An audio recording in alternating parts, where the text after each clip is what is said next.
Hey everyone, and welcome to the Ask Nicole weekly live stream, where we talk about things related to tech and marketing, mainly as it relates to small business. My name is Nicole Willett, and I have been running a marketing company for almost 15 years now, which means that I've seen a fair bit of marketing and tech things. And today's story is kind of inspired by something I was thinking about from years ago when I first opened my business. And it was about the scenario that I had when I was trying to buy health insurance. Now, what happened was I went to a website, and you know what? I'm just going to show you. Can't remember the exact website I went to, but I wanted to kind of show you the kind of website that I mean, because once you see it, you're going to be like, oh, yeah, right. I've totally seen a website like this before, right? So I was a newly self-employed person, and I went on the internet looking for free health insurance quotes. This is a life insurance example, but you'll see what I mean. So I got to a page like this, and I just filled out the information. It asked for my name and my email address and my phone number, and then I submitted it, right? So once that happened, I proceeded to receive conservatively 10 calls from insurance agents. And it was confusing because I thought I had filled it in on, let's just pretend it was like healthinsurancequotes.com or something. I was expecting somebody from Health Insurance Quotes to call me, but instead I got these calls from people from various places. So one of the people I talked to, I said, well, how did you contact me? Or you're not with the company I was expecting. And he said, oh, I actually paid for your information. And I said, well, what do you mean? And he said, well, I saw that a lead come through and I paid $25 to get your information so I could contact you. So basically, this guy paid 25 bucks for my name, my phone number, my email address, probably my location, and the fact that I was looking for insurance.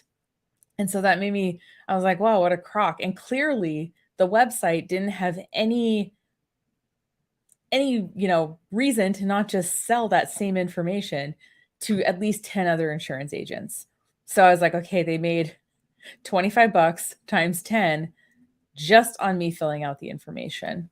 Now, these websites, we know that Google has recently made an update where it's prioritizing websites that help people and have good content versus stuff that's built for search engines. So I think that these kind of spammy websites that sell leads are going to become less and less popular. But in case that you are in the situation where you have been offered, hey, we'll give you a lead for $25 or $50 or some amount of money, I wanted to give you 3 things you could do instead of paying that weird company.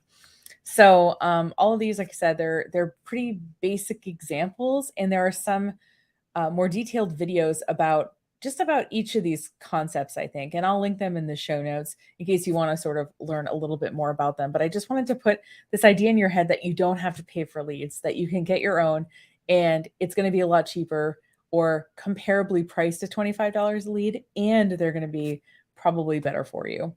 So the first thing is what all like the online gurus say to do, which is to make what's called a lead magnet.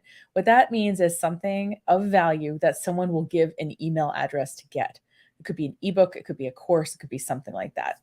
Now, I've heard people, and I've actually been in a class once where the person said, well, what you can do is take out an ad like it exists, collect the emails, and kind of see if there's interest and then make it after. That always felt a little weird to me. So what I ended up doing when I opened my co-working space in a relatively kind of new area is I made an ebook. I laid it out in Canva. This is like 100 businesses you can start in St. Lawrence County. It has a bunch of kind of businesses to start, and then there's a list of business resources at the end once I get to it. So there's some local business resources, right? So it's nothing spectacular, but it did take me time to put together. And what I did is, when people signed up for the email list, they would get a copy of this. So I made this ebook, and then I put this to a few local Facebook groups as well as our, Anchor Space social media. So what you want to do when you're considering making one of these things, it's so funny because I think a lot of people just don't want to pay for content. They just think it's going to happen. But the reality is it takes time to make this thing. So I'm not at all saying that this lead magnet was free for me to make. And I will show you kind of how it divided up for me in a second. So By the way, I tried to look up actual numbers to make sure this was correct, but MailChimp doesn't keep stats now beyond 1 year. Good to know. But so if I pay myself $150 an hour, that's my billable rate. And it took me 10 hours to make this ebook and also put it on the various Facebook groups. I think people forget that part. It's going to take time to lay out the thing, but it's also going to take time for you to get the word out that this thing exists, right? So there's time in that as well. And probably you're going to spend the same amount of time getting the word out that this thing exists as making the thing, which feels still crazy to me, even after 15 years of marketing. But let's say that this ebook has a value of $1,500. Now, do I pay myself $150 an hour? No, that's my billable rate. But if I was doing work for clients, could make that, money, right? So it's a bit of an opportunity cost, right? So now let's say, and I think this is actually pretty accurate, that I got 100 email addresses from that ebook. So that $1,500 divided by 100 people means I basically paid $15 per email address, right? And if I'm putting it in my example, local Facebook groups, people who are sort of running local businesses or, maybe need business services within a, 20 or so mile radius of my co-working space, those were good emails for me to get, even if not all of them turned into customers, right? That's the idea of a lead. It's not a guaranteed customer. It's somebody who's interested. So in my case, that was a worthwhile way for me to spend my time. So think about something that you can make, and not like if 1,000 other people have made it, I guess you can make it as well. But think about something people might find inherently valuable or interesting if you're going to make it. So, I do think that this is a good option, especially if, you can, by the way, you don't have to make this yourself. You can work with a content person like me and we can make something like this for you. But if you're interested in content, if you like making videos, if you like laying things out, if you like designing a course, this can be a good way for you to get leads. And again, you're not paying some spammy website $25 to, email and call me and hope something works out. Now, the second thing that you can do if you want to get leads without paying a spammy website is you can run your own lead generation ads. So one of the things, and by the way, this is across all platforms. I'm using Facebook as the example here, but this is true for all platforms. When you go to create a new campaign, one of the options is always leads. And when you go set up the lead generation and whatever, I'll just say continue. One of the things it's going to ask me to do, campaign objective leads, campaign. Okay. I'm looking for the part where it asks me about cost, campaign spending. Come on. Okay. Maybe it's in the next step, but normally it'll ask me, I have two options. I have to either say, so I can either cap the cost that I'm willing to pay per lead. I was hoping it was that second step, but I think it's the third step that I didn't get to there. But so I can say I am willing to pay $25 a lead. I'm willing to pay $19 a lead. I'm willing to pay $5 a lead. Now, what I suggest you do with these platforms is lowball them, because the worst case scenario is your ad won't show. So if you say like, I'm only willing to pay $2 for a lead, and you're paying for leads, if Facebook or whatever platform wants you to pay more, they're just not going to show your ad. So especially like if you have time, right? Because this is a long game. What you can do is you can always bump it up after. Now, the other way you can do it is you can let the platform optimize the budget for you.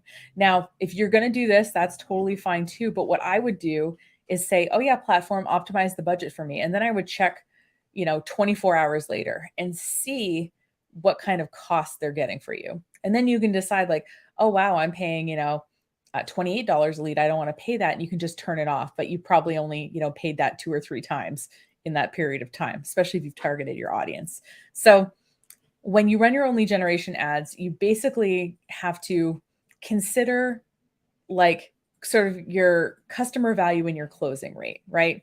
So like, let's say, keep numbers, let's pretend my co-working space membership is $100, right? And let's say that every 10 people I talk to, once I have the lead, one of them becomes a customer, right? We can reverse engineer that math. So $100 to talk to 10 people, to talk to 10 people one of them makes me $100. So that means that I have to pay less, $10 per person. I'm breaking even.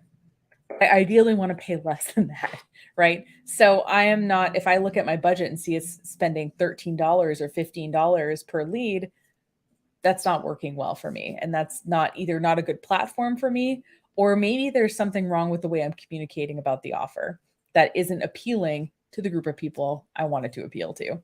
So just because your lead generation ad ends up being too expensive the first time, don't throw the baby out with the bathwater. What you want to do is say, you know what, this is one ad set to one audience for 1 week. It is a piece of time. What we want to do is try it again and try something differently before we say this whole format doesn't work. You wouldn't do one thing anywhere else and say, oh, I did this thing one time and it didn't work, right? So yeah. So I think that running your own lead generation ads can be much less expensive than paying for leads off of a weird, sketchy website, because you can control, like, oh, I really enjoy working with artists in this geographic area. You can literally target that lead ad to those people and get them to see it. And then this final one is something I think that works if you have a lot of content, or if you have some kind of thing that's a little bit more scalable. So I'm used to thinking of things because, right, I'm a service provider, both in my marketing company and the co-working spaces, right? But this ends up working well if you're watching this and you're thinking, well, I want, my product is something maybe people have to consider, but it's really scalable. And that's, setting up some kind of referral program. Now, something I didn't know before this broadcast is I was looking up some information, and I'll link the article that I thought that was the most useful in the show notes. But basically, when PayPal first started, let me make sure I have this right. When PayPal first started, they had a referral program where they gave you $20 for a new account and $20 for each referral. So this is a direct, like, cash referral situation. You can do other things besides cash, but they did that. And what they found was they achieved a 7 to 10% daily growth during the period.